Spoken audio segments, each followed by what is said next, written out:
Hi friends, ಎಲ್ಲರಿಗೂ ಜಯ ಕುಟುಂಬ ವ್ಲಾಗ್ಸ್ಗೆ ಸ್ವಾಗತ. ಎಲ್ರು ಹೇಗಿದ್ದೀರಿ? ನಾನ್ ಚೆನ್ನಾಗಿದ್ದೀನಿ. ನೀವ್ ಹೇಗಿದ್ದೀರಾ? ಆಸೆ ಸೀರಿಯಲ್ ನಲ್ಲಿ ನಾಳಿನ ಸಂಚಿಕೆಯಲ್ಲಿ ಏನಾಗುತ್ತೆ ಅಂತ ಪೂರ್ತಿಯಾಗಿ ನೋಡ್ಕೊಂಡ್ ಬರೋಣ. ಅದಕ್ಕೂ ಮುಂಚೆ ಯಾರೆಲ್ಲ ನಮ್ಮ ಚಾನೆಲ್ಗೆ ಸಬ್ಸ್ಕ್ರೈಬ್ ಮಾಡದೆ ನೋಡ್ತಾ ಇದ್ದೀರಾ, ದಯವಿಟ್ಟು ಸಬ್ಸ್ಕ್ರೈಬ್ ಮಾಡ್ಕೊಂಡು ವಿಡಿಯೋನ ಪೂರ್ತಿ ನೋಡಿ. ಇಷ್ಟ ಆಯ್ತು ಅಂದ್ರೆ ಲೈಕ್ ಮಾಡೋದನ್ನ ಮರಿಬೇಡಿ. ಹಾಗೆ ಪಕ್ಕದಲ್ಲಿರೋ ಬೆಲ್ ಐಕಾನ್ನ ಕ್ಲಿಕ್ ಮಾಡಿ, ಯಾಕಂದ್ರೆ ನಾನ್ ಹಾಕೋ ಪ್ರತಿಯೊಂದು ವಿಡಿಯೋ ನೋಟಿಫಿಕೇಶನ್ ನಿಮಗೆ ಸಿಗುತ್ತೆ. ಸಂಚಿಕೆಯ ಶುರುವಿನಲ್ಲಿ ಮನೋಜ್ ಮತ್ತೆ ರೋಹಿಣಿ ಇಬ್ರು ಕಾರ್ನಿಂದ ಇಳಿತಾರೆ. ಆಗ ಮನೋಜ್ ಡ್ರೈವ್ ಮಾಡೋದಕ್ಕೆ ಚೆನ್ನಾಗಿದೆ ರೋಹಿಣಿ ಅಂತ ಹೇಳ್ತಾನೆ. ರೋಹಿಣಿ, ಹೇಗೆ ಕಾರ್ನ ಬಲೆ ಓಡಿಸ್ತೀನಿ ಅಲ್ವಾ ಅಂತ ಮನೋಜ್ ಕೇಳಿದಾಗ ಅಲ್ಲಿರೋ 2 ವೀಲರ್ ಆಟೋದವ್ರನ್ನ ಗುದ್ದೋದಕ್ಕೆ ಹೋಗಿದ್ಬಿಟ್ರೆ ಇನ್ನೆಲ್ಲ ಓಕೆ ಅಂತ ರೋಹಿಣಿ ಹೇಳ್ತಾಳೆ. ನಾನೆಲ್ಲಿ ಗುದ್ದಿದೆ? ಅವರೇ ಬಂದು ಗುದ್ದಿಸ್ಕೊಳಕ್ ಬಂದ್ರು. ಅವ್ರಿಗೆಲ್ಲ ಯಾರು ಡ್ರೈವಿಂಗ್ ಲೈಸೆನ್ಸ್ ಕೊಡ್ತಾರೋ ಅಂತ ಹೇಳಿ, ರೋಹಿಣಿ ಒಂದೇ ಒಂದ್ಸಲ ಕಾರ್ನ ಬಲೆ ಓಡಿಸ್ತೀನಿ ಅಂತ ಹೇಳ್ಬಿಡು ಅಂತ ಮನೋಜ್ ಹೇಳ್ತಾನೆ. ಆಯ್ತಪ್ಪ, ಕಾರ್ನ ಬಲೆ ಓಡಿಸ್ತೀಯ ಅಂತ ರೋಹಿಣಿ ಹೇಳ್ತಾಳೆ. ಬನ್ನಿ ಒಳಗಡೆ ಹೋಗೋಣ ಅಂತ ರೋಹಿಣಿ ಹೇಳಿದಾಗ, ಎಲ್ಲಿಗೆ ಹೋಗ್ತಾ ಇದೀಯಾ? ಅವ್ರನ್ನೇ ಹೊರಗಡೆ ಕರೆಸ್ತಾನೆ ಇರು ನೀನೆ. ಆ ಸೂರ್ಯ ಕಾರ್ನ ತಗೊಂಡ್ಬಿಟ್ರೆ ಈ ದೊಡ್ಡ 2 ಸೀಟರ್ ಚಾಪರ್ ತಗೊಂಡಂಗಾಡ್ತಾನೆ. ಅಂಥದ್ರಲ್ಲಿ ನಾನೇನ್ ಕಡಿಮೆ ಇದ್ದೀನಿ? ಅವ್ರನ್ನೇ ಫೋನ್ ಮಾಡಿ ಇಲ್ಲಿಗೆ ಕರೆಸ್ತೀನಿ ಇರು, ವೆಯ್ಟ್ ಮಾಡು ಅಂತ ಮನೋಜ ಹೇಳ್ತಾನೆ. ಆಗ ಶಾಂತಿ ಮೊಬೈಲ್ ರಿಂಗ್ ಆಗುತ್ತೆ.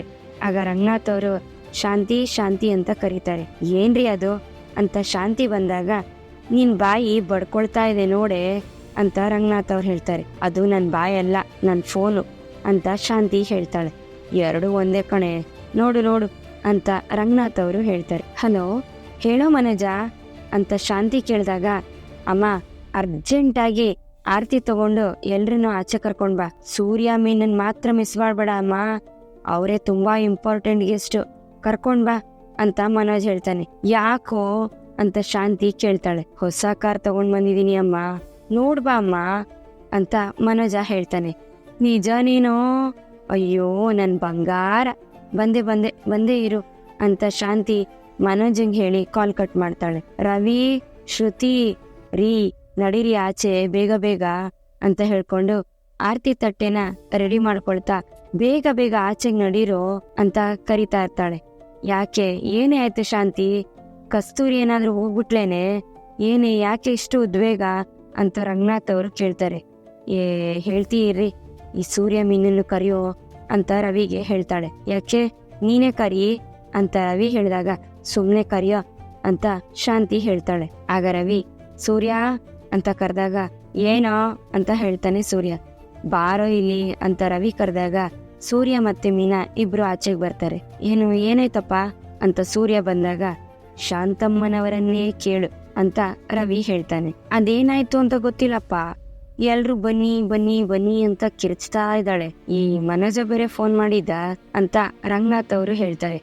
ಓಹೋ, ಏನು ಈ 15 ಲಕ್ಷನೂ ಎತ್ಕೊಂಡು ಪೋಟ್ ಆಗ್ಬಿಟ್ನಂತ ಆರ್ತಿ ಬೇರೆ ತರ್ತಾ ಇದಾರೆ ಸಕ್ರೆ ಅಂತ ಸೂರ್ಯ ಕೇಳ್ತಾನೆ. ನನ್ ಮಗನ್ ಲೆವೆಲ್ ಏನು ಅಂತ ಈಗ ಅರ್ಥ ಆಗತ್ತೆ, ಬಾರೋ ಬಾಯಿ ಮುಚ್ಕೊಂಡು ಸುಮ್ನೆ ಅಂತ ಶಾಂತಿ ಹೇಳ್ತಾಳೆ. ಆಡ್ಕೊಳ್ಳೋದೆಲ್ಲ ಆಗೋಯ್ತು ಯಾವಾಗ್ಲೂ ಅಂತ ಗೊಣಕೊಂಡು ಶಾಂತಿ ಆಚೆ ಹೋಗ್ತಾಳೆ. ಇವಳ ಅವತಾರ ಏನು ಒಂದು ಅರ್ಥ ಆಗ್ತಿಲ್ಲ ಅಂತ ರಂಗನಾಥ್ ಅವರು ಹೇಳ್ತಾರೆ. ಅಯ್ಯೋ ಅಯ್ಯೋ ಅಯ್ಯೋ ಮನೋಜ, ಏನೋ ಇಷ್ಟೊಂದು ದೊಡ್ಡ ಕಾರ್ ತಗೊಂಡಿದ್ಯಾ ಅಂತ ಶಾಂತಿ ಕಾರ್ನ ನೋಡಿ ಹೇಳ್ತಾಳೆ. ಓಹೋಹೋ ಅಪ್ಪ, ನೀನ್ ಓಡಿಸ್ತಿದ್ದಲ್ಲ ಟ್ರೈನು, ಅದಕ್ಕಿಂತ ಉದ್ದವಾಗಿದೆ ನೋಡು ಅಂತ ಸೂರ್ಯ ರೇಗಿಸ್ತಾನೆ. ರೀ ಅಂತ ಮೀನಾ ಹೇಳಿದಾಗ, ಏನು ಸುಮ್ನೆ ಇರ್ಬೇಕಾ? ಇರ್ತೀನಿ ಬಿಡು ಅಂತ ಸೂರ್ಯ ಹೇಳ್ತಾನೆ. ಬಿಡೋ ಮನೋಜ, ಹೊಗಳೋರ್ನೆಲ್ಲ ನೋಡಿ ಖುಷಿ ಪಡ್ಬೇಕೆ ಹೊರ್ತು ಬೊಗಳೋರ್ನೆಲ್ಲ ನೋಡಿ ಬೇಜಾರ್ ಮಾಡ್ಕೋಬಾರ್ದು. ಕಾರ್ ಮಾತ್ರ ಅಲ್ಲೆಲ್ಲೆಲ್ಲೆಲ್ಲೆಲ್ಲೆ ಮುದ್ದಾಗಿದೆ ಮಗು ತರ ಅಂತ ಶಾಂತಿ ಹೇಳ್ತಾಳೆ. ಶುರು ಆಯ್ತು, ಸ್ನಾನ ಮಾಡಿಸಿ ಸಾಂಬ್ರಾಣಿ ಹಾಕ್ಬಿಡ್ತಾಳೆ ಸಕ್ರೆ ಅಂತ ನಗ್ತಿರ್ತಾನೆ ಸೂರ್ಯ. ರೀ ಅಂತ ಮತ್ತೆ ಮೀನಾ ಹೇಳಿದಾಗ, ಸುಮ್ನೆ ಇರ್ಬೇಕಾ? ಇರ್ತೀನಿ ಬಿಡು ಅಂತ ಸೂರ್ಯ ಹೇಳ್ತಾನೆ. ಎಷ್ಟಾಯ್ತಯ್ಯ ಕಾರು? ಹೊಸ್ದಾ ಅಂತ ರಂಗನಾಥ್ ಅವ್ರು ಕೇಳಿದಾಗ, ಹೊಸ್ದಾ? ಯಾರೋ ಚೆನ್ನಾಗ್ ಉಜ್ಜಾಡ್ಬಿಟ್ಟು ಬೇಜಾರ್ ಬಂದು ಹೋಗ್ಬಿಟ್ಟಿದ್ದಾರೆ ಅನ್ಸುತ್ತೆ ಬಿಟ್ಟು ಇದನ್ನ. ನೋಡು ಇಕ್ಕಿಸ್ಕೊಂಡ್ ಬಂದವನೆ. ಲೇ, ಎಷ್ಟ ಕೊಟ್ಟಿಯ ಇದಕ್ಕೆ ಮನೋಜ ಅಂತ ಸೂರ್ಯ ಕೇಳ್ತಾನೆ. ಲೇ, ನೀನ್ ಕಿಂಡಲ್ ಮಾಡ್ತಾ ಇದ್ಯಾ? ಆದ್ರೂ ಹೇಳ್ತೀನಿ ಕೇಳು ಅಂತ ಮನೋಜ ಹೇಳಿದಾಗ, ಆಯ್ತು ಹೇಳು ಕಂದ ಅಂತ ಸೂರ್ಯ ಹೇಳ್ತಾನೆ. ಅಪ್ಪ, 4 ಲಕ್ಷ ಕೊಟ್ಟೆ ಅಪ್ಪ ಅಂತ ಮನೋಜ ಹೇಳಿದಾಗ, ಅಪ್ಪ ಅಪ್ಪ ಅಪ್ಪ ಲೇ ಮನೋಜ, ಹಾಕಿಸ್ಕೊಂಡ್ಬಿಟ್ಟಿಯಲ್ಲೋ ಎದೆ ಮೇಲೆ ಚಪ್ಪಡಿ ಕಲ್ನ. ಲೇ, ಇದಕ್ಕೆ ಹಬ್ಬ ಅಂದ್ರೆ 2 ಲಕ್ಷ ಕೊಡ್ಬೋದು ಅಷ್ಟೇ ಕಣೋ, ಅಷ್ಟೇ. ಏನೋ ಗಲಾಟೆ ಮಾಡ್ಬಿಟ್ರೆ ಆಮೇಲೆ ಇನ್ನೊಂದು 250 ರೂಪಾಯಿ ಕೊಡ್ಬೋದಪ್ಪ ಟೀ ಕಾಫಿಗೆ ಅಂತ. ಸುಮ್ನೆ 4 ಲಕ್ಷ ಕೊಟ್ಟು ಬಂದಿದ್ದಾನೆ ಅಂತ ಸೂರ್ಯ ಹೇಳಿದಾಗ, ಹೊರಗಡೆಯಿಂದ ಯಾರ ಯೋಗ್ಯತೆನೂ ಅಳಿಬಾರ್ದು ಅಂತ ರೋಹಿಣಿ ಹೇಳ್ತಾಳೆ. ರೋಹಿಣಿ, ಅವನು ಅಳಿತಿಲ್ಲ ಕಣಮ್ಮ, ಒಳಗಡೆನೆ ಅಳ್ತಾ ಇದ್ದಾನೆ ಅಂತ ಶಾಂತಿ ಹೇಳ್ತಾಳೆ. ಅವನು ಅಳೋದು ನಗೋದನ್ನ ಪಕ್ಕಕ್ಕಿಡಿ. ಲೋ ಮನೋಜ, ಬಿಸ್ನೆಸ್ ಮಾಡಕ್ಕೆ ಅಂತ 4 ಲಕ್ಷ ತಗೊಂಡು ಅದನ್ನ ಕಾರ್ ಮೇಲೆ ಹಾಕ್ಬಿಟ್ರೆ ಇನ್ ಬಿಸ್ನೆಸ್ ಹೆಂಗೋ ಮಾಡ್ತೀಯಾ ಅಂತ ರಂಗನಾಥ್ ಅವರು ಕೇಳ್ತಾರೆ. ಅಪ್ಪ, ಔಟ್ಲುಕಿಂಗ್ ಈಸ್ ವೆರಿ ವೆರಿ ಇಂಪಾರ್ಟೆಂಟ್ ಅಪ್ಪ. ಈಗ 4 ಜನರ ಜೊತೆ ಮೀಟಿಂಗು ಔಟಿಂಗು ಅಂತ ಓಡಾಡ್ಬೇಕಾದ್ರೆ ಆಗ ಬಸ್ಸಲ್ಲಿ ಆಟೋದಲ್ಲಿ ಹೋದ್ರೆ ಮರ್ಯಾದೆ ಇರುತ್ತಾ ಹೇಳು ಅಂತ ಮನೋಜ ಕೇಳ್ತಾನೆ. ಏನ್ ಬಿಸ್ನೆಸ್ ಮಾಡ್ತೀಯಪ್ಪ ಅಂತ ರಂಗನಾಥ್ ಅವ್ರು ಕೇಳಿದಾಗ, ಇನ್ನೂ ಯೋಚನೆ ಮಾಡ್ಬೇಕಪ್ಪ ಅಂತ ಮನೋಜ ಹೇಳ್ತಾನೆ. ಇದನ್ನ ಕೇಳಿಸ್ಕೊಂಡು ಸೂರ್ಯ ನಗ್ತಿರ್ತಾನೆ. ರೋಹಿಣಿ ಅವರೇ, ಇವ್ರಿಗೆ ಕಾರ್ ಬಗ್ಗೆ ಚೆನ್ನಾಗಿ ಗೊತ್ತಿದೆ ಅಲ್ವಾ, ಇವ್ರನ್ನ ಕರ್ಕೊಂಡು ಹೋಗಿದ್ರೆ ಒಳ್ಳೆ ಕಾರ್ ಕೊಡಿಸ್ತಿದ್ರು ಅಲ್ವಾ ಅಂತ ಮೀನಾ ಹೇಳಿದಾಗ, ಯಾಕೆ ಇವ್ರೇನ್ ಮೆಕ್ಯಾನಿಕಲ್ ಇಂಜಿನಿಯರ್ ಓದಿದಾರಾ ಅಂತ ರೋಹಿಣಿ ಕೇಳ್ತಾಳೆ. ಇವರು ಇಂಜಿನಿಯರ್ ಎಲ್ಲ ಮಾಡಿಲ್ಲ, ಆದ್ರೆ ಕಾರ್ ಬಗ್ಗೆ ಚೆನ್ನಾಗಿ ತಿಳ್ಕೊಂಡಿದ್ದಾರೆ ಅಂತ ಮೀನಾ ಹೇಳ್ತಾಳೆ. ಪಾರ್ಲರ್ ಅಮ್ಮ, ಒಂದ್ ಕಾರು ಸ್ಟಾರ್ಟ್ ಆಗ್ಬೇಕಾದ್ರೆ ಅದ್ರ ಶಬ್ದನ ಕೇಳಿಸ್ಕೊಂಡು ಇದ್ರಲ್ಲಿ ಯಾವ್ದು ಫಾಲ್ಟ್ ಇದೆ, ಯಾವ್ದು ಚೆನ್ನಾಗಿದೆ ಅಂತ ನಾನು ಚೆನ್ನಾಗಿ ಹೇಳ್ಬಿಡ್ತೀನಿ ಅಂತ ಸೂರ್ಯ ಹೇಳ್ತಾನೆ. ಏ ಮನೋಜ, ನೀನು ಸೂರ್ಯನ್ ಕರ್ಕೊಂಡು ಹೋಗಿ ತಗೊಂಡ್ ಬರ್ಬೋದಿತ್ತಲ್ವೇನೋ ಅಂತ ರವಿ ಕೇಳ್ತಾನೆ. ಅಯ್ಯೋ, ಈ ಪೆಂಗ್ಯ ಪ್ರೆಸ್ಟೀಜ್ ನೋಡು ಅನ್ಕೊಣೋ ರವಿ, ಈಗ ನೋಡು ದುಡ್ಡನ್ನ ಹಾಳು ಮಾಡ್ಕೊಂಡ್ ಬಂದಿದ್ದಾನೆ, ಬಿಟ್ರೆ ಮಾವ ಕೊಟ್ಟಿರೋ ದುಡ್ಡನ್ನೆಲ್ಲ ಗೋವಿಂದ ಅನ್ನಿಸ್ಬಿಡ್ತಾನೆ ಅಂತ ಸೂರ್ಯ ಹೇಳ್ತಾನೆ. ಏಯ್, ಮಧ್ಯದಲ್ಲಿ ಬಾಯಿ ಹಾಕ್ಬೇಡ ಕಣೋ ಅಂತ ಸೂರ್ಯನಿಗೆ ಶಾಂತಿ ಬೈತಾಳೆ. ಅಮ್ಮ, ಅವನು ಸುಮ್ನೆ ಬೇಕು ಅಂತ ಏನೇನೋ ಮಾತಾಡ್ತಾನೆ ಅಮ್ಮ, ಕಾರ್ ಮಾತ್ರ ಸೂಪರ್ ಆಗಿದೆ ಅಮ್ಮ ಅಂತ ಮನೋಜ ಹೇಳ್ತಾನೆ. ಲೋ ಮನೋಜ, ನಿನಗೆ ಯಾಕಪ್ಪ ಇವಾಗ ಕಾರು ಅಂತ ರಂಗನಾಥ್ ಅವ್ರು ಕೇಳಿದಾಗ, ಹೌದು ಅಪ್ಪ ಬೇಕಿತ್ತು ಇವಾಗ ಅಂತ ಮನೋಜ ಹೇಳ್ತಾನೆ. ಅಯ್ಯೋ ಅಪ್ಪ, ನೋಡ್ದಪ್ಪ, ಏನ್ ಬಿಸ್ನೆಸ್ ಸ್ಟಾರ್ಟ್ ಮಾಡ್ಬೇಕು ಅಂತಾನೇ ಗೊತ್ತಿಲ್ಲ, ಅದ್ರಲ್ಲಿ ಬೇರೆ ಕಾರ್ ಬೇರೆ ತಗೊಂಡ್ ಬಂದಿದ್ದಾನೆ ಈ ಪೆಂಗ್ಯ ಅಂತ ಸೂರ್ಯ ಆಡ್ಕೊಳ್ತಾನೆ. ಆಗ ಶಾಂತಿ, ರೀ, ಅದನ್ನೆಲ್ಲ ಮನೋಜ್ ರೋಹಿಣಿ ಇಬ್ರು ನೋಡ್ಕೊಳ್ತಾರೆ, ಅವ್ರು ಚೆನ್ನಾಗೇ ಬಿಸ್ನೆಸ್ ಮಾಡ್ತಾರೆ, ಈಗ ಇದೆಲ್ಲ ಬೇಕಾ ಅಂತ ಶಾಂತಿ ಕೇಳ್ತಾಳೆ. ನೀವಿಬ್ರು ಬಂದು ಸೇರಿ ನಿಂತ್ಕೊಳ್ರೋ ಅಂತ ಮನೋಜ ಮತ್ತೆ ರೋಹಿಣಿನ ಜೊತೆಯಾಗಿ ನಿಲ್ಸಿ ಆರತಿ ಮಾಡ್ತಾಳೆ ಶಾಂತಿ. ಆಗ ಶ್ರುತಿ ರೋಹಿಣಿಗೆ, ರವಿ, ಮನೋಜ್ಗೆ ಕಾಂಗ್ರಾಟ್ಸ್ ಹೇಳ್ತಾರೆ. ಶ್ರುತಿ, ರೋಹಿಣಿ, ಮೀನಾ ಹಾಗೂ ಶಾಂತಿ ಎಲ್ರು ಸೇರಿ ಸೆಲ್ಫಿ ತಗೋತಾರೆ. ಏ ಮನೋಜ, ಕಾರೆಲ್ಲ ತಗೊಂಡಿದ್ಯಾ, ಟ್ರೀಟ್ ಇಲ್ವಾ ಅಂತ ರವಿ ಕೇಳ್ತಾನೆ. ಟ್ರೀಟಾ? ನಮ್ಮ ಹತ್ರ ತಗೊಳೋದಕ್ಕೆ ಅವನು ರೆಡಿ ಇರ್ತಾನೆ, ಈ ಪೆಂಗೆ ಎಲ್ಲಿ ಟ್ರೀಟ್ ಕೊಡ್ತಾನೆ ಅಂತ ಸೂರ್ಯ ಕೇಳ್ತಾನೆ. ಬಿಯರ್ ಕುಡಿದು ತುಂಬಾ ದಿನ ಆಯ್ತು ಕಣೋ, ಇವತ್ತು ಹೆಂಗೋ ಪಾರ್ಟಿ ಮಾಡೋಣ ಅಂತ ರವಿ ಕೇಳ್ತಾನೆ. ಇನ್ನು ನಾನು ಬಿಸ್ನೆಸ್ ಬಗ್ಗೆನೇ ಯೋಚನೆ ಮಾಡಿಲ್ಲ ಕಣೋ ಅಂತ ಮನೋಜ ಹೇಳಿದಾಗ, ದುಡ್ಡು ಎಲ್ಲಿ ಖರ್ಚಾಗುತ್ತೋ ಅಂತ ಏನೇನೋ ಮಾತಾಡ್ತಾ ಇದ್ದಾನೆ ನೋಡ್ದಾ ಅಂತ ರವಿಗೆ ಸೂರ್ಯ ಕೇಳ್ತಾನೆ. ಸೆಲೆಬ್ರೇಟ್ ಮಾಡ್ಕೊಂಡು ಅದ್ರ ಬಗ್ಗೆನೂ ಯೋಚನೆ ಮಾಡೋಣ ಬಾರೋ ಅಂತ ರವಿ ಹೇಳ್ತಾನೆ. ಸರಿ, ಆದ್ರೆ ಒಬ್ಬೊಬ್ರಿಗೆ ಒಂದೊಂದೇ ಬಿಯರು ಅಷ್ಟೇನೆ ಅಂತ ಮನೋಜ ಹೇಳ್ತಾನೆ. ಈ ಕಡೆ ರಾತ್ರಿ ಸೂರ್ಯ ಮತ್ತೆ ರವಿ ಇಬ್ರು ವೇಟ್ ಮಾಡ್ತಿರ್ತಾನೆ. ಅಲ್ಲಿಗೆ ಮನೋಜ ಬರ್ತಾನೆ ಬಿಯರ್ ತಗೊಂಡು. ಅಯ್ಯೋ, ಬಿಯರ್ ತಗೊಂಡ್ ಬರೋಷ್ಟರಲ್ಲಿ ನನ್ ಜೀವನೇ ಹೋದಂಗಾಯ್ತು ಕಣೋ ಅಂತ ಮನೋಜ ಹೇಳ್ತಾನೆ. ಯಾಕೋ, ಅತ್ತಿಗೆ ಹತ್ರ ನೀನ್ ಹೇಳಿಲ್ವಾ ಅಂತ ರವಿ ಕೇಳಿದಾಗ, ಅವಳ ಹತ್ರ ಬೇಡ್ಕೊಂಡು ಹೆಂಗೋ ಒಂದ್ ಬಿಯರ್ ಕುಡಿಯೋದಕ್ಕೆ ಪರ್ಮಿಷನ್ ತಗೊಂಡೆ ಅಂತ ಮನೋಜ ಹೇಳ್ತಾನೆ. ನಾನು ಅಷ್ಟೇ ಕಣೋ, ಒಂದ್ ಬಿಯರ್ ಮೇಲೆ ತಗೊಂಡ್ರೆ ಕೈ ಕಾಲ್ ಮುರಿತೀನಿ ಅಂತ ಶ್ರುತಿ ವಾರ್ನಿಂಗ್ ಕೊಟ್ಟಿದ್ದಾಳೆ ಅಂತ ರವಿ ಹೇಳ್ತಾನೆ. ಇವನಿಗೆ ಯಾವ ತೊಂದ್ರೆನೂ ಇಲ್ಲ, ಒಂದ್ ಕೇಸ್ ಬಿಯರ್ ಕುಡಿದ್ರು ಕೇಸ್ ಆಗಲ್ಲ, ಇವನ್ ಹೆಂಡತಿ ಅಂತೂ ಕೇಳೋದೇ ಇಲ್ಲ ಅಂತ ಮನೋಜ ಹೇಳ್ತಾನೆ. ಸರಿ ಬಿಡು ಬಾರೋ ಅಂತ ರವಿ ಹೇಳಿದಾಗ, ನನಗ್ ಬೇಡ ಕಣ್ರು ಅಂತ ಸೂರ್ಯ ಹೇಳ್ತಾನೆ. ಏನೋ ಒಂದೇ ಒಂದ್ ಬಿಯರ್ ತಂದಿದೀನಿ ಅಂತ ಕೋಪನಾ? ಅಷ್ಟೇ ಕಣೋ ಪರ್ಮಿಷನ್ ಇರೋದು, ಬೇಕು ಅಂದ್ರೆ ನೀನ್ ಹೋಗಿ ಆಚೆ ಕುಡ್ಕೊಂಡ್ ಬಾ ಅಂತ ಮನೋಜ ಹೇಳ್ತಾನೆ. ಇಲ್ಲ, ಈಗಾಗ್ಲೇ ಕುಡಿದೇ ಇದ್ರೂ ಕುಡ್ದಿದೀನಿ ಅಂತ ಎಲ್ರು ಸರಿಯಾಗಿ ಇಕ್ಕಿದೀರಾ, ಇವತ್ ಯಾಕೋ ಬೇಡ ಅನ್ನಿಸ್ತಿದೆ ಅಂತ ಸೂರ್ಯ ಹೇಳಿದಾಗ, ನಿಜಾನ ಹೇಳ್ತಿದ್ಯಾ ಅಂತ ರವಿ ಕೇಳ್ತಾನೆ. ಹೌದು ಕಣೋ, ನೀವು ಕುಡಿತಾ ಇರಿ, ನಾನ್ ಸುಮ್ನೆ ಕುತ್ಕೊಂಡು ನೋಡ್ತಾ ಇರ್ತೀನಿ ಅಂತ ಸೂರ್ಯ ಹೇಳ್ತಾನೆ. ಇದನ್ ಮುಂಚೆನೆ ಹೇಳಿದ್ರೆ ಒಂದ್ ಬಿಯರ್ ಕಾಸಾದ್ರೂ ಉಳಿತಿತ್ತಲ್ಲೋ ಅಂತ ಮನೋಜ ಹೇಳ್ತಾನೆ. ಬಿಡ, ಅದನ್ನಿಬ್ರು ಶೇರ್ ಮಾಡ್ಕೊಂಡ್ರಾಯ್ತು ಅಂತ ರವಿ ಹೇಳ್ತಾನೆ. ಒಂದ್ ಬಿಯರ್ ಮಾತ್ರ ಕಣೋ ಪರ್ಮಿಷನ್ ಕೊಟ್ಟಿರೋದು ಅಂತ ಮನೋಜ ಹೇಳಿದಾಗ, ಅವ್ರಿಗೇನ್ ಗೊತ್ತಾಗುತ್ತೆ ಬಾರ ಅಂತ ರವಿ ಹೇಳ್ತಾನೆ. ಅಯ್ಯಯ್ಯೋ ಓಪನರೇ ಇಲ್ವೇ, ಮರ್ತೋಗ್ಬಿಟ್ಟೆ ತರೋದು, ಏನ್ ಮಾಡೋದು ಇವಾಗ ಅಂತ ಮನೋಜ ಯೋಚನೆ ಮಾಡ್ಬೇಕಾದ್ರೆ, ಅದಕ್ಕೆ ಕಣೋ ನೀನ್ ಪೆಂಗ್ಯ ಅಂತ ಕರೆಯೋದು, ಇದಕ್ಕೆಲ್ಲ ಓಪನರ್ ಬೇಕೇನಾ, ಕೊಡೋ ಇಲ್ಲಿ ಅಂತ ಬಿಯರ್ನ ತಗೊಂಡು ಓಪನ್ ಮಾಡ್ಕೊಡ್ತಾನೆ ಸೂರ್ಯ. ಚಿಯರ್ ಅಂತ ಮನೋಜ್ ಮತ್ತೆ ರವಿ ಇಬ್ರು ಕುಡಿಯೋದಕ್ಕೆ ಸ್ಟಾರ್ಟ್ ಮಾಡ್ತಾರೆ. ಸೂರ್ಯ ಬರೀ ಮಿಕ್ಸ್ಚರ್ ಮಾತ್ರ ತಿಂತಾ ಇರ್ತಾನೆ. ಏನೋ ಬರೀ ಇದನ್ ಮಾತ್ರ ತಂದಿದ್ಯಾ, ಲೆಗ್ ಪೀಸ್ ಚಿಕನ್ ಎಲ್ಲ ಇಲ್ವಾ ಅಂತ ರವಿ ಕೇಳಿದಾಗ, ಇದಕ್ಕೆ ಎಷ್ಟು ದುಡ್ಡು ಖರ್ಚಾಯ್ತು ಗೊತ್ತಾ, ಸುಮ್ನೆ ಕುಡಿಯೋ ಅಂತ ಮನೋಜ ಹೇಳ್ತಾನೆ. ಸರಿ ಏನ್ ಬಿಸ್ನೆಸ್ ಮಾಡ್ಬೇಕು ಅಂತ ಅನ್ಕೊಂಡಿದ್ಯಾ ಅಂತ ರವಿ ಕೇಳಿದಾಗ, ಹೆಂಗೋ ಅವಳು ನನ್ ಕೈಗೆ ಸಿಕ್ಕೊಂಡ್ಕೊಂಡಾಯ್ತು, ನನ್ ದುಡ್ಡು ನನ್ಗೆ ವಾಪಸ್ ಬಂತು, ಇನ್ನು ಬಿಸ್ನೆಸ್ ನನ್ನ ಇಷ್ಟ ಅಂತ ಮನೋಜ ಹೇಳ್ತಾನೆ. ನಿನ್ ಕೈಗೆ ಸಿಕ್ಕಾಕೊಂಡವಳು ಯಾರು, ನಿನಗೆ ಯಾವ ದುಡ್ಡು ಬಂತು, ಅಲ್ಲ ನಿಮ್ ಮಾವ ಕೊಟ್ರು ಅಂತ ತಾನೇ ನೀನ್ ಹೇಳಿದ್ದು ಅಂತ ಸೂರ್ಯ ಹೇಳ್ತಾನೆ. ಅದನ್ ಕೇಳಿ ಮನೋಜ ಶಾಕ್ ಆಗ್ತಾನೆ. ಅದು ರೋಹಿಣಿ ಮೂಲಕ ಬಂದಿದ್ದಲ್ವಾ, ಅದನ್ ಹೇಳಿದೆ ಅಂತ ಮನೋಜ ಸಂಭಾಳಿಸ್ತಾನೆ. ನೀನ್ ಸುಮ್ನೆ ಹೋಟೆಲ್ ಬಿಸ್ನೆಸ್ ಸ್ಟಾರ್ಟ್ ಮಾಡ್ಬಿಡ ಅಂತ ರವಿ ಹೇಳಿದಾಗ, ಯಾಕೆ ನೀನ್ ಶಫ್ ಆಗಿ ಸೇರ್ಕೋಬೇಕು ಅಂತ ಇದೀಯಾ ಅಂತ ಮನೋಜ ಕೇಳ್ತಾನೆ. ನಿನ್ಗೆ ಐಡಿಯಾ ಹೇಳ್ದೆ ನೋಡು, ನನಗ್ ಬುದ್ಧಿ ಇಲ್ಲ, ಹೋಟೆಲ್ ಬಿಸ್ನೆಸ್ ಅಲ್ಲಿ ತುಂಬಾ ಲಾಭ ಇದೆ ಕಣೋ ಅಂತ ರವಿ ಹೇಳ್ತಾನೆ. ಈಗೆಲ್ಲ ಯಾರ ಹೋಟೆಲ್ ಬಂದು ಊಟ ಮಾಡ್ತಾರೆ, ಎಲ್ಲ ಮನೇಲಿ ಕುತ್ಕೊಂಡು ಆರ್ಡರ್ ಮಾಡ್ತಾರೆ ಅಂತ ಮನೋಜ ಹೇಳಿದಾಗ, ಆರ್ಡರ್ ಮಾಡಕ್ಕಾದ್ರೂ ಹೋಟೆಲ್ ಬೇಕು ತಾನೆ ಅಂತ ರವಿ ಕೇಳ್ತಾನೆ. ನನ್ಗ ಅದೆಲ್ಲ ಸೆಟ್ ಆಗಲ್ಲ ಕಣೋ, ಅದ್ರಲ್ಲೂ ಬೇರೆಯವ್ರ ಮಾತು ಕೇಳ್ಕೊಂಡು ಇನ್ವೆಸ್ಟ್ ಮಾಡಿದ್ರೆ, ಊಟ ಸರಿ ಇಲ್ಲ ಅಂತ ಹೊರಟೋದ್ರೆ ಇನ್ವೆಸ್ಟ್ ಮಾಡಿರೋದೆಲ್ಲ ವೇಸ್ಟ್ ಆಗುತ್ತಲ್ವಾ ಅಂತ ಮನೋಜ ಕೇಳ್ತಾನೆ. ಇವನ್ಗೆ ಹೋಟೆಲ್ ಬಿಸ್ನೆಸ್ ಎಲ್ಲ ಸೆಟ್ ಆಗಲ್ಲ ಕಣೋ, ನಾನು ಒಂದ್ ಮಾತಿನ ಹೇಳ್ತೀನಿ ಕೇಳು, ನೀನು ಹೇಗೋ ಅಪ್ಪನ ಕಾಸನ್ನ ವಾಪಸ್ ಕೊಡೋದಿಲ್ಲ, ಇರೋ ದುಡ್ಡಲ್ಲಿ 4 ಕಾರ್ ತೆಗ್ದು ಬಾಡ್ಗೆಗೆ ಬಿಡಪ್ಪ, ಅದ್ರಲ್ಲಿ ಬರೋ ಬಾಡ್ಗೆ ಇಂದನೆ ಕೈ ತುಂಬಾ ಕಾಸು ಬರುತ್ತೆ, ಅದನ್ನು ಅದ್ರ ಪಾಡಗ್ ನಡೀತಾ ಇರುತ್ತೆ, ಹೆಂಗೈತಪ್ಪ ಐಡಿಯಾ ಅಂತ ಸೂರ್ಯ ಕೇಳ್ತಾನೆ.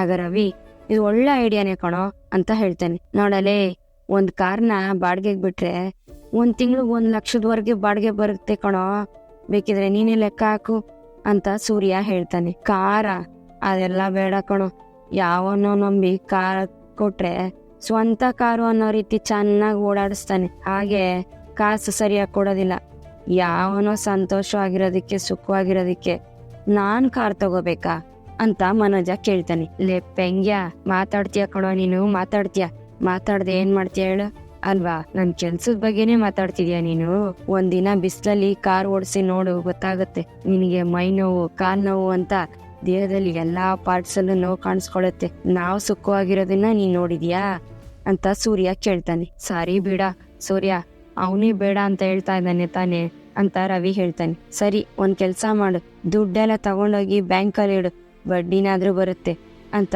ಸೂರ್ಯ ಹೇಳಿದಾಗ, ಹಾಗಾದ್ರೆ ನಾನೇನ್ ಮಾಡ್ಲಿ ಅಂತ ಮನೋಜ ಕೇಳ್ತಾನೆ. ಸುಮ್ನೆ ಮನೇಲಿ ಕುತ್ಕೋ, ಬಡ್ಡಿ ಕಾಸು ತಗೊಂಡು ವೇಸ್ಟ್ ಆಗಿ ಊರ್ ಸುತ್ಕೊಂಡ್ ಬಾ ಅಂತ ಸೂರ್ಯ ಹೇಳ್ತಾನೆ.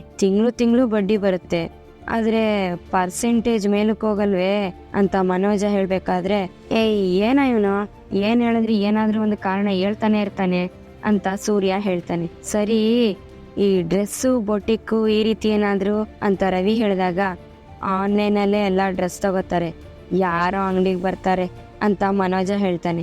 ಹಾಗಾದ್ರೆ ಬಡ್ಡಿಗೆ ಬಿಡ್ತೀಯಾ ಅಂತ ಸೂರ್ಯ ಕೇಳ್ತಾನೆ. ಅದನ್ನ ಡಿಸ್ಕಸ್ ಮಾಡಿ ಮಾತಾಡಾಯ್ತು, ರೋಹಿಣಿ ಬೇಡ ಅಂತ ಹೇಳಿದ್ಲು ಅಂತ ಮನೋಜ ಹೇಳ್ತಾನೆ. ಪ್ರಾವಿಷನ್ ಸ್ಟೋರ್ ಅಂತ ರವಿ ಹೇಳಿದಾಗ, ಅದನ್ನು ಇಡೋದಕ್ಕೆ ನಾನು ಓದಿರೋದು ಡಿಗ್ರಿನ ಅಂತ ಮನೋಜ ಕೇಳ್ತಾನೆ. ಇಲ್ಲಾಂದ್ರೆ ನೀ ಏನು ಓದಿರೋ ಅಂತಾರ ಕೆಲ್ಸ ಮಾಡ್ತಾ ಇದ್ಯಾ ಅಂತ ಸೂರ್ಯ ಕೇಳ್ತಾನೆ.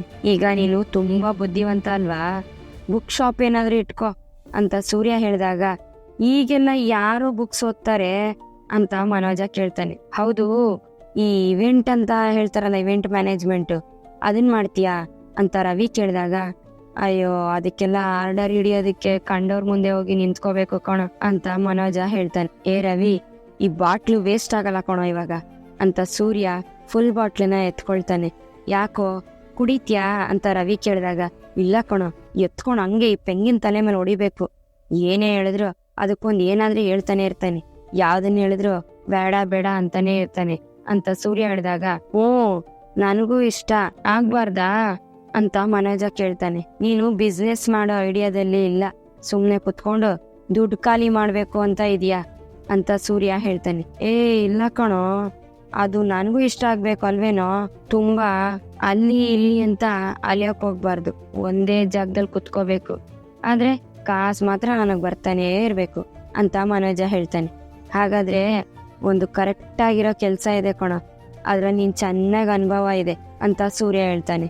ಹೌದಾ, ಯಾವ ಕೆಲ್ಸ ಅದು, ಹೇಳು ಹೇಳು ಅಂತ ಮನೋಜ ಅರ್ಜೆಂಟಾಗಿ ಮಾಡ್ತಾ ಇರ್ತಾನೆ. ಅದೇ ಸ್ವಲ್ಪ ದಿನದ ಮುಂದೆ ದೇವಸ್ಥಾನದ ಮುಂದೆ ಕುತ್ಕೊಂಡ್ ಮಾಡ್ದಲ್ಲ ಅದು ಅಂತ ಸೂರ್ಯ ಹೇಳಿದಾಗ ರವಿ ಮತ್ತೆ ಸೂರ್ಯ ಇಬ್ರು ಬಿದ್ದು ಬಿದ್ದು ನಗ್ತಾರೆ. ನೀ ಹೇಳಿದ ಪ್ರಕಾರ ಒಂದೇ ಜಾಗದಲ್ಲಿ ಕುತ್ಕೊಂಡು ದುಡ್ಡು ಮಾಡ್ಬೇಕು ಅಂದ್ರೆ ಅದಕ್ ಭಿಕ್ಷೆನೆ ಬಿಡ್ಬೇಕು ಅಂತ ಸೂರ್ಯ ಹೇಳ್ತಾನೆ. ನಿಮ್ಮ ಹತ್ರ ಹೋಗಿ ಐಡಿಯಾ ಕೇಳ್ದೆ ನೋಡು ಅಂತ ಮನೋಜ ಅವನಿಗವನೇ ಬೈಕೊಂತ ಬಿಯರ್ ಕುಡಿತಾ ಇರ್ತಾನೆ. ಸೂರ್ಯ ಮತ್ತೆ ರವಿ ಇಬ್ರು ನಗ್ತಾ ಇರ್ತಾರೆ. ಈ ಕಡೆ ಅಡಿಗೆ ಮನೆಯಲ್ಲಿ ಮೀನಾ ಮತ್ತೆ ಶ್ರುತಿ, ರೋಹಿಣಿ 3 ಜನನು ಕಾಫಿ ಕುಡಿತಾ ಇರ್ತಾರೆ. ಅಲ್ಲ, ಒಂದು ಸ್ಟಾರ್ಟ್ಅಪ್ ಬಿಸ್ನೆಸ್ ಐಡಿಯಾ ಕೊಡೋದಕ್ಕೆ ಎಷ್ಟು ಕಷ್ಟ ಆಗುತ್ತೆ ಅಂತ ಶ್ರುತಿ ಕೇಳಿದಾಗ ನಾವು ಏನೇನೋ ಯೋಚನೆ ಮಾಡಿದ್ವಿ, ಆದ್ರೆ ಯಾವ್ದು ಸೆಟ್ ಆಗ್ಲಿಲ್ಲ ಅಂತ ರೋಹಿಣಿ ಹೇಳ್ತಾಳೆ. ಹಾಗಾದ್ರೆ ಸ್ಟುಡಿಯೋ ಇಟ್ಕೊಳ್ತೀರಾ ಅಂತ ಶ್ರುತಿ ಕೇಳಿದಾಗ ಸ್ಟುಡಿಯೋನ ಅಂತ ರೋಹಿಣಿ ಕೇಳ್ತಾಳೆ. ಅದಲ್ಲಮ್ಮ, ಡಬ್ಬಿಂಗ್ ಸ್ಟುಡಿಯೋ ಅಂತ ಶ್ರುತಿ ಹೇಳ್ತಾಳೆ. ಮೀಡಿಯಾ ಇಂಡಸ್ಟ್ರಿಲಿ ಸಿನಿಮಾ, OTT ಕಂಟೆಂಟ್ ಅಂತ ತುಂಬಾನೇ ತೆಗಿತಾ ಇರ್ತಾರೆ. ಅದಕ್ಕೆ ಬೇಕಾಗಿರೋ ಡಬ್ಬಿಂಗಿಗೆ, ಪೋಸ್ಟ್ ಪ್ರೊಡಕ್ಷನ್ ಈ ರೀತಿ ಮೇಂಟೈನ್ ಮಾಡ್ಲಿಕ್ಕೆ ಒಂದು ಸ್ಟುಡಿಯೋ ಮಾಡ್ಕೊಂಡ್ರೆ ಆಯ್ತಲ್ವಾ ಅಂತ ಶ್ರುತಿ ಕೇಳ್ತಾಳೆ. ಆ ಫೀಲ್ಡ್ ನಲ್ಲಿ ನಮ್ಗೇನು ಗೊತ್ತಿಲ್ಲ, ಅದು ಅಲ್ಲದೆ ಅದಕ್ಕೆ ಅಂತ ತುಂಬಾನೇ ದುಡ್ಡು ಖರ್ಚಾಗತ್ತೆ ಅಂತ ರೋಹಿಣಿ ಹೇಳ್ತಾಳೆ. ಹೌದು ರೋಹಿಣಿ ಅವರೇ, ಆ ಎಕ್ವಿಪ್ಮೆಂಟ್ಸ್ ಎಲ್ಲ ತಗೊಳೋದಿಕ್ಕೆ ಸ್ವಲ್ಪ ಲಕ್ಷಗಳ ಗಟ್ಲೆ ಖರ್ಚಾಗತ್ತೆ ಅಂತ ಶ್ರುತಿ ಹೇಳ್ತಾಳೆ. ಆಗ ಮೀನಾ, ರೋಹಿಣಿ ಅವರೇ, ಹೂವಿನ ಅಂಗಡಿ ಇಟ್ಕೋಬೋದಲ್ವಾ ಅಂತ ಕೇಳಿದಾಗ, ಏನು ನೀವು ಗೇಟ್ ಮುಂದೆ ಇಟ್ಕೊಂಡಿದ್ರಲ್ಲ ಹಂಗ ಅಂತ ರೋಹಿಣಿ ಹೇಳ್ತಾಳೆ. ಅಯ್ಯೋ, ನಾನು ಆ ರೀತಿ ಎಲ್ಲ ಹೇಳಿದ್ದು, ಈ ದೊಡ್ಡ ದೊಡ್ಡ ಹೂವಿನ ಅಂಗಡಿ ಇರುತ್ತಲ್ಲ, ಫಂಕ್ಷನ್ಗೆಲ್ಲ ಹೂ ಕೊಡ್ತಾರಲ್ಲ ಆ ರೀತಿ ಅಂತ ಮೀನಾ ಹೇಳ್ತಾಳೆ. ಅದೇ ಬೊಕ್ಕೆ ತರ ಅಲ್ವಾ, ಅದಲ್ವಾ ಅಂತ ಶ್ರುತಿ ಹೇಳಿದಾಗ, ಆಹಾ ಹೌದು ಅಂತ ಮೀನಾ ಹೇಳ್ತಾಳೆ. ಅಯ್ಯೋ, ಇಬ್ರು ನೀವ್ ಮಾಡೋ ಕೆಲ್ಸನ ಹೇಳ್ಬೇಡಿ, ನಮ್ಗೆ ಸೆಟ್ ಆಗೋ ರೀತಿ ಹೇಳಿ ಏನಾದ್ರು ಅಂತ ರೋಹಿಣಿ ಹೇಳ್ತಾಳೆ. ಸರಿ, ನಿಮ್ ಯಜಮಾನ್ರಿಗೆ ಯಾವ ಸ್ಕಿಲ್ ಇದೆ ಅಂತ ಹೇಳಿ ಅಂತ ಶ್ರುತಿ ಕೇಳ್ತಾಳೆ. ಅವರು ತುಂಬಾ ಓದಿದ್ದಾರೆ ಅಂತ ರೋಹಿಣಿ ಹೇಳಿದಾಗ, ಅದು ಕ್ವಾಲಿಫಿಕೇಶನ್ ರೋಹಿಣಿ ಅವರೇ, ಆದ್ರೆ ಅವ್ರಿಗೆ ಅಂತ ಏನ್ ಟ್ಯಾಲೆಂಟ್ ಇದೆ, ಯಾವ್ದು ಚೆನ್ನಾಗಿ ಆಗ್ಬರುತ್ತೆ ಅಂತ ಕೇಳಿದೆ ಅಂತ ಶ್ರುತಿ ಹೇಳಿದಾಗ, ಅವ್ರಿಗೆ ಏನೇ ವರ್ಕ್ ಕೊಟ್ರು ಚೆನ್ನಾಗೇ ಮಾಡ್ತಾರೆ ಅಂತ ರೋಹಿಣಿ ಹೇಳ್ತಾಳೆ. ಈ ರೀತಿ ಕಾಮನ್ ಆಗಿ ಹೇಳಿದ್ರೆ ಹೆಂಗೆ ಹೇಳಕ್ಕಾಗತ್ತೆ, ಅವ್ರಿಗೆ ಅಂತ ಏನಾದ್ರೂ ಎಕ್ಸ್ಪೀರಿಯನ್ಸ್ ಇರ್ಬೇಕಲ್ವಾ ಅಂತ ಶ್ರುತಿ ಕೇಳ್ತಾಳೆ. ನನಗೆ ಗೊತ್ತಿರೋ ಪ್ರಕಾರ ಮನೋಜ ಮನಿ ಮ್ಯಾನೇಜ್ಮೆಂಟ್ ತುಂಬಾ ಚೆನ್ನಾಗಿ ಮಾಡ್ತಾರೆ ಅಂತ ರೋಹಿಣಿ ಹೇಳ್ತಾಳೆ. ಓಹೋ, ಹೌದು ಹೌದು, ರವಿ ಅವ್ರು ಹೇಳ್ತಿದ್ರು, ಮಾವನ್ ರಿಟೈರ್ಮೆಂಟ್ ದುಡ್ಡನ್ನು ತಗೊಂಡು ಚೆನ್ನಾಗಿ ಮ್ಯಾನೇಜ್ ಮಾಡ್ಕೊಂಡು ಹೋದ್ರು ಅಂತ ಶ್ರುತಿ ಹೇಳ್ತಾಳೆ. ಆಗ ರೋಹಿಣಿ ಗುರಾಯಿಸ್ಕೊಂಡು ನೋಡ್ತಿರ್ತಾಳೆ. ಆಗ ಮೀನಾ, ರೋಹಿಣಿ ಅವರೇ, ನೀವ್ ಹೆಂಗೋ ಪಾರ್ಲರ್ ನಡೆಸ್ತಿದ್ದೀರಲ್ಲ, ಅದೇ ರೀತಿ ಇನ್ನು ಪಾರ್ಲರ್ಗಳನ್ನ ಓಪನ್ ಮಾಡ್ಬೋದಲ್ವಾ ಅಂತ ಮೀನಾ ಕೇಳ್ತಾಳೆ. ಹೌದು, chain of parlour branch open ಮಾಡ್ಬೋದಿತ್ತಲ್ವಾ ಅಂತ ಶ್ರುತಿ ಕೇಳಿದಾಗ, ಅದಕ್ಕೆ ಪಾರ್ಲರ್ ನನ್ನ ಹತ್ರ ಇರ್ಬೇಕಲ್ವಾ ಅಂತ ಮನ್ಸಲ್ಲೇ ರೋಹಿಣಿ ಯೋಚನೆ ಮಾಡ್ತಿರ್ತಾಳೆ. ಅದು ಮನೋಜ್ ಅವ್ರಿಗೆ ಸೆಟ್ ಆಗೋದಿಲ್ಲ ಅಲ್ವಾ ಅಂತ ರೋಹಿಣಿ ಹೇಳ್ತಾಳೆ. ಬೇರೆ ಯಾವ್ದಮ್ಮ ಸೆಟ್ ಆಗತ್ತೆ ಅಂತ ಶ್ರುತಿ ಕೇಳ್ತಾಳೆ. ಹಾಗಾದ್ರೆ ಯಾವ್ದಾದ್ರು ಅಂಗಡಿನ ತಗೊಂಡು ಬಾಡಿಗೆ ಬಿಡ್ತೀರಾ ಅಂತ ಮೀನಾ ಕೇಳ್ತಾಳೆ. ಬಾಡಿಗೆಗೆ ಬಿಟ್ರೆ ಅದ್ರಲ್ಲಿ ಏನ್ ಡೆವಲಪ್ಮೆಂಟ್ ಆಗತ್ತೆ ಅಂತ ರೋಹಿಣಿ ಕೇಳ್ತಾಳೆ. ಆನ್ಲೈನ್ ನಲ್ಲಿ ಆರ್ಡರ್ ಮಾಡಿ ಐಟಮ್ನೆಲ್ಲ ತಗೊಳ್ತೀವಿ ಅಲ್ವಾ, ಅದೇ ರೀತಿ ಪ್ರಾಡಕ್ಟ್ ನ ಕ್ರಿಯೇಟ್ ಮಾಡಿ ಸೇಲ್ ಮಾಡ್ಬೋದಲ್ವಾ, ಶಾಂಪೂ, ಕಾಸ್ಮೆಟಿಕ್, ಕಂಡೀಷನರ್ ಈ ರೀತಿ ಅಂತ ಶ್ರುತಿ ಹೇಳ್ತಾಳೆ. ಅದಕ್ಕೆಲ್ಲ ತುಂಬಾ ಟೈಮ್ ತಗೊಳುತ್ತೆ, ಮತ್ತೆ ಯಾವುದೇ ಇಲ್ಲದೆ ಇರೋ ಪ್ರಾಡಕ್ಟ್ನ ನಾವು ಕ್ರಿಯೇಟ್ ಮಾಡಬೇಕು, ಅದಕ್ಕೋಸ್ಕರ ಸರ್ಟಿಫಿಕೇಟು, ಪ್ಯಾಟರ್ನ್ ರೈಟು ಅದೆಲ್ಲ ತಗೋಬೇಕು, ದೊಡ್ಡ ಪ್ರೊಸೆಸ್ಸೇ ಇದೆ ಶ್ರುತಿ ಅವರೇ ಅಂತ ರೋಹಿಣಿ ಹೇಳ್ತಾಳೆ. ಯಾವುದೇ ಕೆಲಸ ಆದ್ರೂ ಯಾವ್ದು ಈಸಿಯಾಗಿ ನೋಡಿಯೋದಿಲ್ವಾ ಅಲ್ವಾ ರೋಹಿಣಿ ಅವರೇ ಅಂತ ಮೀನಾ ಹೇಳ್ತಾಳೆ. ಆಗ ರೋಹಿಣಿ ಯೋಚನೆ ಮಾಡ್ತಿರ್ತಾಳೆ. ಹಾಗೆ ಮೀನನ್ನ ನೋಡ್ತಾಳೆ. ಆಗ ಹೀಗೆ ಯೋಚನೆ ಮಾಡ್ಕೊಂಡಿದ್ರೆ ಏನು ಕೆಲಸ ಆಗೋದಿಲ್ಲ ಅಲ್ವಾ ಅಂತ ಮೀನಾ ಕೇಳ್ತಾಳೆ. ಆಚೆ ಕಡೆ ಏನೋ ಡಿಸ್ಕಸ್ ಮಾಡ್ತಾ ಇದಾರಲ್ವಾ, ಅವ್ರೇನಾದ್ರೂ ಡಿಸೈಡ್ ಮಾಡಿರ್ತಾರ ನೋಡೋಣ ಅಂತ ರೋಹಿಣಿ ಹೇಳ್ತಾಳೆ. ಅಯ್ಯೋ ರೋಹಿಣಿ ಅವರೇ, ನೀವು ಬೇರೆ, ಅವ್ರೇನೋ ಡಿಸ್ಕಸ್ ಮಾಡೋದಕ್ ಹೋಗಿದ್ದಾರೆ, ಇದೇ ಶಾಕಲ್ಲಿ ಕುಡಿಯೋದಕ್ ಹೋಗಿದ್ದಾರೆ, ನಾನು 1 ಬಿಯರ್ ಕುಡಿಯೋದಕ್ ಮಾತ್ರ ಪರ್ಮಿಷನ್ ಕೊಟ್ಟಿದೀನಿ ಅಂತ ಶ್ರುತಿ ಹೇಳ್ತಾಳೆ. ಮನೋಜ್ ಅವರು ಅಷ್ಟೇನೆ, ಅದನ್ನೇ ಹೇಳಿದ್ದಾರೆ, ಅಂತ ರೋಹಿಣಿ ಹೇಳ್ತಾಳೆ. ಅಯ್ಯೋ ಬಿಡ್ಲೇ ಇಲ್ಲ ರೋಹಿಣಿ ಅವರೇ, ಸಿಕ್ಕಾಪಟ್ಟೆ ತಲೆ ತಿಂತಾ ಇದ್ದ, ಅದಕ್ಕೆ ಓಕೆ ಅಂತ ಹೇಳಿದೆ ಅಂತ ಶ್ರುತಿ ಹೇಳ್ತಾಳೆ. ಅವರಿಬ್ರೇನೋ ಲಿಮಿಟ್ ಅಲ್ಲೇ ಇರ್ತಾರೆ, ಆದ್ರೆ ಸೂರ್ಯ ಹೇಳೋದೇ ಬೇಡ. ಅವ್ರಿಗೆ ಮೀನಾ ಅವ್ರ ಹತ್ರ ಪರ್ಮಿಷನ್ ತಗೊಳ್ಳೋದಕ್ಕೂ ಬೇಕಾಗಿಲ್ಲ ಅಂತ ರೋಹಿಣಿ ಹೇಳ್ತಾಳೆ. ಇಲ್ಲ ರೋಹಿಣಿ ಅವರೇ, ಇವತ್ತು ಅವರು ಕುಡಿಯೋದಿಲ್ಲ ಅಂತ ಹೇಳಿದ್ದಾರೆ ಅಂತ ಮೀನಾ ಹೇಳ್ತಾಳೆ. ಬೇಕಾದ್ರೆ ನೋಡಿ ಮೀನಾ ಅವರೇ, ಇವತ್ತು ಫುಲ್ ಆಗಿ ಕುಡಿದು ಬಂದಿರ್ತಾರೆ ಅಂತ ರೋಹಿಣಿ ಹೇಳ್ತಾಳೆ. ಹೌದು, ಅವ್ರಿಗೆ ಕುಡಿಯೋ ಅಭ್ಯಾಸ ಇದೆ, ಇಲ್ಲ ಅಂತ ಹೇಳೋದಿಲ್ಲ, ಆದ್ರೆ ಇವತ್ತು ಅವರು ಖಂಡಿತ ಕುಡಿಯೋದಿಲ್ಲ ಅಂತ ಮೀನಾ ಹೇಳ್ತಾಳೆ. ಅದು ನಿಮ್ ಪ್ರಕಾರ ಇರ್ಬೋದು, ಆದ್ರೆ ಅದು ನಡೆಯೋದಿಲ್ಲ. ಫುಲ್ ಆಗಿ ಕುಡಿದು ನಡೆಯೋಕ್ಕಾಗದೆ ಇರೋ ರೀತಿ ಬರ್ತಾರೆ, ಬೇಕಾದ್ರೆ ನೋಡಿ ಅಂತ ರೋಹಿಣಿ ಹೇಳ್ತಾಳೆ. ಮೀನಾ ಇದ್ರ ಬಗ್ಗೆನೆ ಯೋಚನೆ ಮಾಡ್ತಿರ್ತಾಳೆ. ಏನ್ ಬಿಸ್ನೆಸ್ ಮಾಡ್ಲಿ ಅಂತ ಮನೋಜ ಫುಲ್ ಟೈಟ್ ಆಗಿ ಬಿದ್ದು ಒದ್ದಾಡ್ತಿರ್ತಾನೆ. ಮನೋಜ, 100 ಬಾಟ್ಲು ಖಾಲಿ ಆಯ್ತು, 100 ಐಡಿಯಾ ಹೇಳಾಯ್ತು, ಏನೇ ಹೇಳಿದ್ರು ಬೇಡ ಬೇಡ ಅಂತಾನೆ ಹೇಳ್ತೀಯಲ್ಲೋ ಅಂತ ರವಿ ಹೇಳ್ತಾನೆ. ನೀನ್ ಇನ್ನು 1000 ಐಡಿಯಾ ಹೇಳಿದ್ರು ಇವನು ಓಕೆ ಅಂತ ಹೇಳಲ್ಲ ಕಣೋ ಅಂತ ಪೆಂಗ್ಯ ಇವನು. ಓದ್ತೀನಿ ಅಂತ ಸ್ವಲ್ಪ ವರ್ಷ ತಳ್ದ, ಆಮೇಲೆ ಕೆಲಸ ಹುಡುಕ್ತಿದೀನಿ ಅಂತ ಸ್ವಲ್ಪ ದಿನ ಮುಳುಗ್ದ, ಈಗ ಬಿಸ್ನೆಸ್ ಸ್ಟಾರ್ಟ್ ಮಾಡ್ತೀನಿ ಅಂತ ಕೂದ್ಲೆಲ್ಲ ಬೆಳ್ಳಗಾಗೋವರೆಗೂ ಸುತ್ತಾನೆ ಅಂತ ಸೂರ್ಯ ಕಿಂಡಲ್ ಮಾಡ್ತಾನೆ. ಏನೋ ಕಿಂಡಲ್ ಮಾಡ್ತಾ ಇದೀಯಾ, ನನ್ಗೆ ಸ್ವಲ್ಪನಾದ್ರೂ ಮರ್ಯಾದೆ ಕೊಡೋ, ನೀನೇ ಅಲ್ವೇನೋ ನನಗ ಅಣ್ಣ ಅಂತ ಮನೋಜ ಕೇಳಿದಾಗ, ಲೇ ಪೆಂಗ್ಯ, ನೀನು ಕಣೋ ನನಗ ಅಣ್ಣ ಅಂತ ಸೂರ್ಯ ಹೇಳ್ತಾನೆ. ಹೌದಲ್ವಾ, ನಾನೇ ಅಲ್ವಾ, ಕರೆಕ್ಟ್ ಅಲ್ವಾ, ನಾನೇ ಅಣ್ಣ ಅಲ್ವಾ ಅಂತ ಮನೋಜ ಹೇಳ್ತಾನೆ. ಏನೋ ಇದು 1.5 ಬಿಯರ್ ಕುಡ್ದಿದ್ದಕ್ಕೇನೆ ಈ ರೀತಿ ಬಡಬಡ ಅಂತ ಇದ್ದಾನೆ ಅಂತ ಸೂರ್ಯ ಹೇಳ್ತಾನೆ. ಇವನ್ಗೆ ಐಡಿಯಾ ಹೇಳಿ ಹೇಳಿ ನನ್ಗೆ ಒಂಚೂರು ಮತ್ತೆ ಇರ್ಲಿಲ್ಲ ಕಣೋ ಅಂತ ರವಿ ಹೇಳ್ತಾನೆ. ಅಷ್ಟರಲ್ಲಿ ರವಿಗೆ ಕಾಲ್ ಬರುತ್ತೆ. ಅಯ್ಯೋ ಶ್ರುತಿ ಕಾಲ್ ಮಾಡ್ತಿದ್ದಾಳೆ, ಟೈಮ್ ಆಗೋಯ್ತಾ ಅಂತ ಕಾಲ್ ರಿಸೀವ್ ಮಾಡ್ತಾನೆ. ಹೇಳಮ್ಮ ಅಂತ ರವಿ ಹೇಳಿದಾಗ, ಟೈಮ್ ಆಯ್ತು, ಇನ್ನೂ ನಿಮ್ದು ಮುಗ್ದಿಲ್ವಾ, ನೀ ಹೇಳಿದ್ದು 1 ಬಿಯರ್ ಅಷ್ಟೇ ಅಲ್ವಾ ಅಂತ ಶ್ರುತಿ ಹೇಳಿದಾಗ, ಮುಗೀತಮ್ಮ ಮುಗೀತು, ಮನೋಜನ್ ಬಿಸ್ನೆಸ್ ಬಗ್ಗೆ ಮಾತಾಡ್ತಿದೀವಿ ಅಂತ ರವಿ ಹೇಳ್ತಾನೆ. ಸಾಕು ಬಾರೋ ಮಲ್ಕೋಬಾರೋ, ಟೈಮ್ ಆಯ್ತು ಅಂತ ಶ್ರುತಿ ಹೇಳ್ತಾಳೆ. ಬಂದೆ ಅಂತ ರವಿನೂ ಹೇಳ್ತಾನೆ. ರವಿ ಕರೆಕ್ಟಾಗೇ ಇದ್ದಾನೆ ಅಂತ ಶ್ರುತಿ ಹೇಳಿದಾಗ, ಓ ಹೌದಾ, ಈ ಮನೋಜ್ ಅವರು ಯಾಕಿನ್ನೂ ಬಂದಿಲ್ಲ ಅಂತ ರೋಹಿಣಿ ಮನೋಜ್ಗೆ ಕಾಲ್ ಮಾಡ್ತಾಳೆ. ಫೋನ್ ರಿಂಗ್ ಆಗ್ತಾ ಇದ್ರು ಮನೋಜ ಸುಮ್ನೆ ಇರ್ತಾನೆ.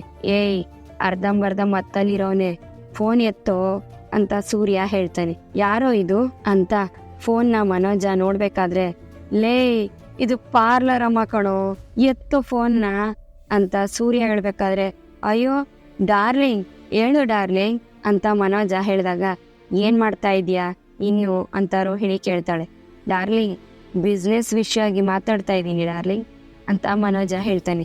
ಮಾತಾಡಿದ್ದು ಸಾಕು, ಒಳಗಡೆ ಬನ್ನಿ ಅಂತ ರೋಹಿಣಿ ಹೇಳ್ತಾಳೆ. ಈಗಲೇ ಬರ್ತಾ ಇದ್ದೀನಿ ಡಾರ್ಲಿಂಗ್ ಅಂತ ಫೋನ್ ಕಟ್ ಮಾಡ್ತಾನೆ ಮನೋಜ. ನನ್ನ ವೈಫ್ ಕರಿತಾ ಇದ್ದಾಳೆ, ನಾನು ಹೋಗ್ತೀನಿ ಅಂತ ಬಿದ್ದೋಗ್ತಾ ಇರ್ತಾನೆ. ಅವಾಗ ಸೂರ್ಯ ಮತ್ತೆ ರವಿ ಇಬ್ರು ಹಿಡ್ಕೊಂಡು ನಿಧಾನಕ್ಕೆ ಬರ್ತಾರೆ.